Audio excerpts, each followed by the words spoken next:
Hey, what's up, guys? It's Kevin. No, I hadn't been coming out with too many videos. I've been busy, stuff going on. But I just bought this car a couple days ago. I just wanted to show you guys. It is a 1997 Mitsubishi 3000 GT. Now, anybody that noticed or knows anything about these, of course, this one had a 1999, which was the last year they came out, front-end conversion. The interior was tan. They left the tan front seats, but they changed the rest. You probably can't see it. So the actual rest of the car is black. Even the back seats are black leather. When I got it, it was in okay shape. I mean, it ran good. It does need a couple of O2 sensors, but you can see the paint here. The paint is crazy nice, and I definitely didn't get it like this. Let me show you the only bad part about the car when it comes to paint is the top. You can see here I waxed it, but over here I didn't. That's basically what the whole car looked like when I got it.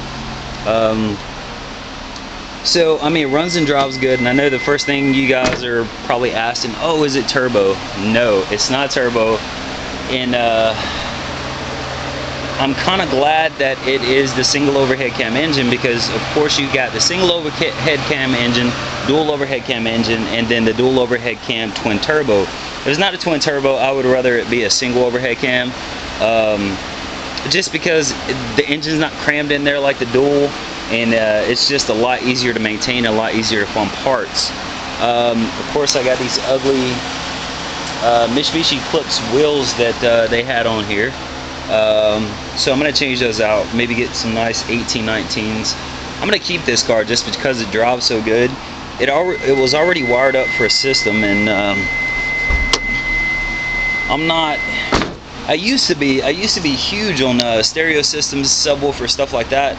I mean, I love them and I hoard them, but I hadn't really got back into it. But like I said, this one was wired up. You can see all the dust on the car from the saw. I made a you probably let me see if I can just start that more. You probably can't see it, but I made a little speaker box back there for a single 10, and it actually sounds decent. I just, I didn't want to cover up all this room by just throwing a box in there, so I made that little box for it about an hour ago. Sounds good. I mean, honestly, a single 10 I didn't think would be too loud, but in this car, because of the hatchback, it sounds really good. So yeah, I'm gonna keep this one for a while. Like I said, maybe put some O2 sensors on it, just drive it. I've been driving it the past couple days, and it drives decent. I mean, I like the way it drives. Another thing I've been contemplating, and I actually went online to check, because of course, when you're talking about mid-90s or early 90s, mid-90s Japanese sports cars, you got really three competitors. You got this, which is, the 3000 GT, you have the FD RX-7, and then you have the 93 better Toyota Supra, which, honestly, between the three, I like the Supra a little bit better. I like the RX-7 if it has a 1J or 2J in it. This right here, I didn't really like the all-wheel drive system. I didn't like the motor because it was too complicated, too hard to work on. It's set in there like front-wheel drive, even though it's all-wheel drive, so that rear turbo is just a pain in the ass. Of course, you got the 300ZX. I like 300ZX, but I don't like it because they have a lot of issues with the car. And it's the same thing. The way the motor's sitting in there is just so crammed. Any car that you have to take, it's easier to take the engine out than to take the engine out to change the turbos than to change them while they're in the car. That's a fucking pain in the ass. So what I was looking online is, has anybody ever took a shell of the VR4 and maybe stuck a 350 in or 1JZ, 2JZ? It's already got the rear differential in the car. I'm not sure how strong it is. Like I said, I don't know a whole lot about these cars. One of my first cars that I actually started messing around with, modifying, was a Dodge Stealth 92. Of course, it was nothing like this. Of course, you got the ugly pop-up headlights, and it's similar, but it doesn't have the body kit, it doesn't have the nice spoiler on the back, the rear lights. You know, the whole car is just basically, it's the same, but it's different.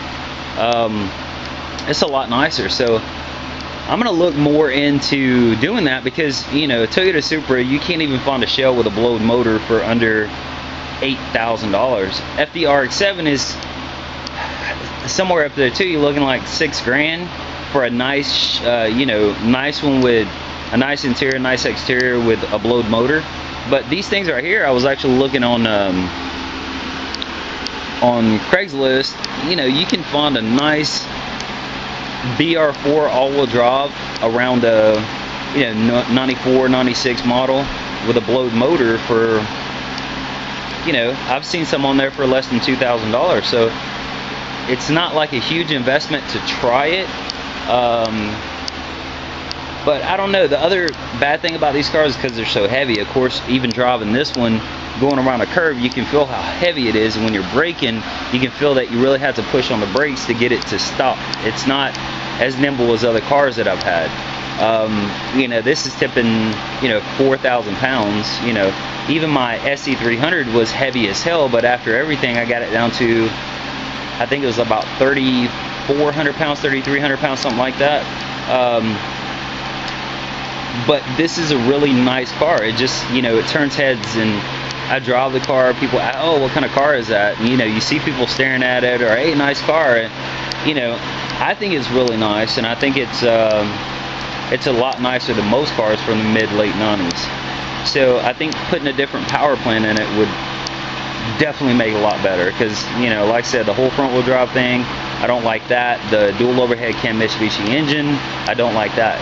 Take this thing, throw a 1J in it, be done with it. So that might be my next thing. You know, I was talking about doing the Miata. I wasn't really into it. It was just too much of a, not to say a girly car, but it just like driving her around, you know, I'm 6'2", so, you know, it's kind of a small car. Even though it would be fast as hell, I want to go with something kind of unique. So I'm thinking maybe one of these VR4 1JZ engine, you know, try to get the weight down to about 3,500 pounds, maybe do like a carbon fiber front end, you know, rear trunk lid, stuff like that. So we'll see if I can find a nice shell for a really good price. I might start doing it. I've got this over here, nothing in here, so we'll see what happens. But anyway, next this week or maybe next week, I got some more videos coming out, some different stuff. If you guys have any questions, you can definitely hit me up.